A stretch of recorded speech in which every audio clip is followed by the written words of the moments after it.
2019년 3월 15일 금요일 뉴욕 허드슨 야드의 어떤 행사장입니다. 사회를 보는 사람은 CNN 유명 앵커 앤더슨 쿠퍼이고 노래를 부르는 사람은 싱어송라이터 앤드라 데이와 그의 댄서들입니다. 여기에는 브로드웨이 스타, 스포츠, 문화계, 연예계, 정계, 저명 인사가 많이 참석했습니다. 이제 여러 가지 칼라 색종이 대포가 터지면서 본격적인 오프닝이 시작합니다. 이 행사는 배슬이라는 작품이 대중에게 처음 공개되는 역사적인 순간입니다. 배슬, 이것은 무엇일까요? 뉴욕 맨하탄에서 배슬은 어떤 의미일까요? 그것을 알아보겠습니다.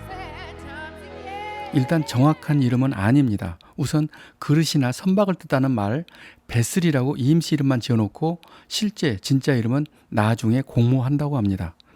배슬은 2465개의 비틀림 계단으로 구성된 거대한 공공미술입니다. 이 지역은 허드슨 강가에 위치합니다. 이곳은 1849년에 뉴욕 철도가 처음 시작된 장소이고 군사시설, 주차장, 부두의 하역시설이 있어서 매우 혼잡하고 크고 작은 사고가 많은 지역입니다.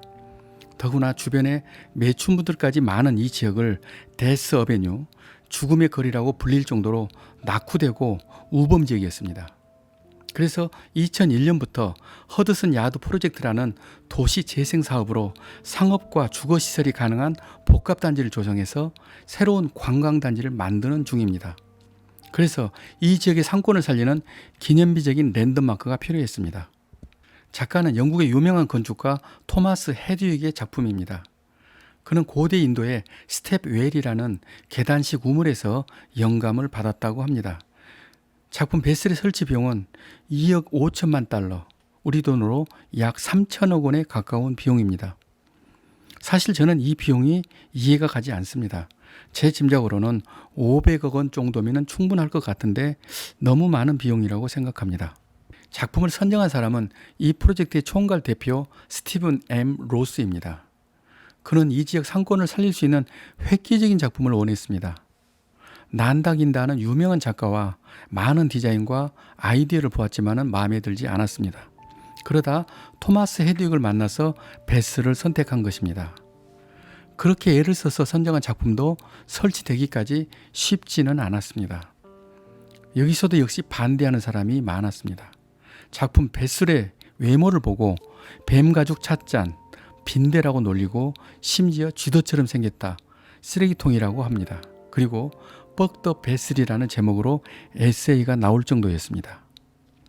하여간 그들의 논리는 세계에서 가장 땅값이 비싸다는 뉴욕 맨하탄에 높이 45m, 무게 600톤의 쓰레기통 같은 괴물은 말도 안 된다는 것입니다. 사실 반대 논리는 화려한 수식으로 나열하지만 실제 그들 심리를 파고들면 그것과는 전혀 다른 이기심 또는 질투의 심리가 깔려있는 경우가 대부분입니다. 배슬에 숨어있는 진짜 기능과 역할은 무엇일까요? 이 작품 배슬은 두 가지 중요한 역할을 하면서 개발자에게 많은 돈을 벌게 해주고 있습니다. 첫째, 배슬은 호기심을 유발하게 하여 수많은 사람들이 찾아오게 합니다. 그리고 그들이 약 한두 시간 정도 머물게 하는 것이 배슬에게 주어진 미션입니다. 그 다음 배슬 주변의 화려한 상가와 레스토랑에서 그들을 유입하게 하여 마케팅을 하려는 것이 개발자의 의도입니다. 배슬은 마치 화려한 옷을 입고 클럽으로 고객을 유도하는 삐끼와도 같은 역할입니다. 둘째, 배슬은 거대한 애완용품입니다.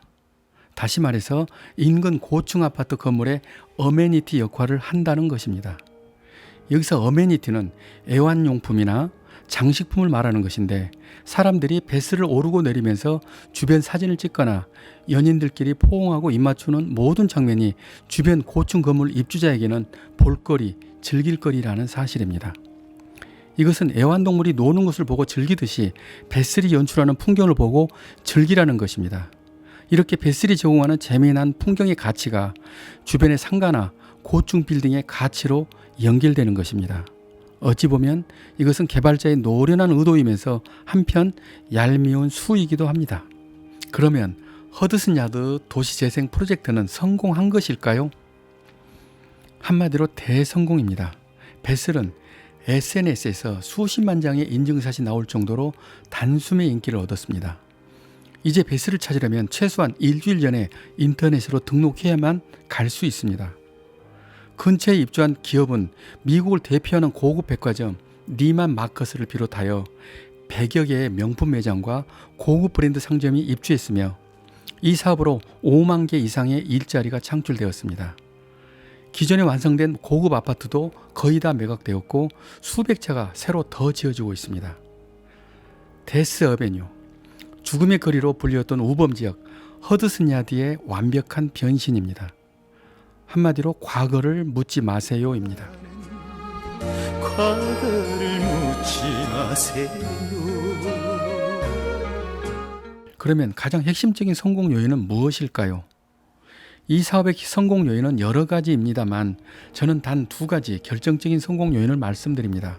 첫 번째, 베슬은 인터랙티브한 작품이기 때문입니다. 그냥 보고 지나가는 감상만 하는 작품이 아니고 사람이 참여하고 소통하는 작품이기 때문입니다. 작가 토마스 헤딕은 이렇게 말합니다. 베슬은 조각도 아니다. 건축도 아니다. 굳이 말하면 가구에 가깝고 이것은 어떤 것을 의도한 장치이다. 그러면 그 장치는 무엇일까요? 그는 또 이렇게 설명합니다. 나는 단지 많은 사람들이 작품에 오르고 내리는 것을 보고 싶다. 이 작품은 세상 모든 사람들을 위한 장소이고 여기서 청혼, 결혼식, 모임 등 뭐든지 만나서 할 수 있는 장소로 생각한다. 그 말대로 그는 작품 속으로 사람을 끌어들이는 장치를 하였고 그것을 성공시킨 것입니다. 두 번째 성공 요인은 공공미술 설치를 사업 초기에 한 것입니다. 이 사업의 최종 완공은 2026년 예정입니다. 그런데 2019년 공공미술부터 먼저 건설한 것입니다. 저는 이것이 사업 전체를 성공으로 이끄는 가장 중요한 핵심 포인트라고 생각합니다. 이것은 마치 식민지 개척하던 시절 맨 처음 선교사를 먼저 보내서 원주민과 화합하고 길을 트게 하는 것처럼 베슬이 선교사 역할을 하게 한 것입니다.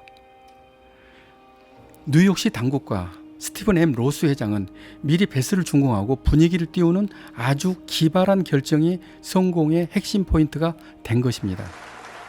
우리의 경우는 어떻습니까? 도시 재생을 한다고 하면서 토목도 건축도 조경도 다 하고 마무리에 예산 남는 것 봐서 적당히 액세서리로 공공미술 어떤 게 좋을까 하고 대충 설치하는 현실입니다. 저는 도시 재생은 계획에서부터 공공미술을 포함해야 한다고 생각합니다.